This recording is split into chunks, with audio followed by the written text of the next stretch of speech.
উচ্চশিক্ষা লাভ করে শুধু নিজের জন্য নয়, দেশ, সমাজ ও বিশ্ব মানবতার সেবার ব্রতে আত্মনিয়োগ করতে তরুণ গ্র্যাজুয়েটদের প্রতি আহ্বান জানিয়েছেন পররাষ্ট্রমন্ত্রী ডক্টর হাসান মাহমুদ। শুক্রবার দুপুরে গাজীপুরের বোর্ড বাজার ইসলামিক ইউনিভার্সিটি অফ টেকনোলজির ৩৬তম সমাবর্তনে প্রধান অতিথির বক্তৃতায় তিনি এই আহ্বান জানান। আইইউটি উপাচার্য অধ্যাপক ডক্টর মোহাম্মদ রফিকুল ইসলামের সভাপতিত্বে ওআইসির সহকারী মহাসচিব ডক্টর আহমেদ কাওয়ায়েসা সেনজেন্ডো বিশেষ অতিথির হিসেবে সমাবর্তনে বক্তব্য দেন।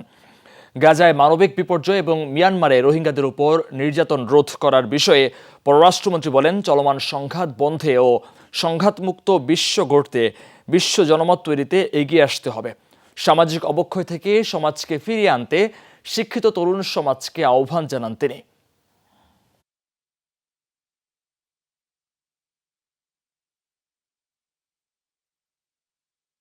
I am speaking before the students.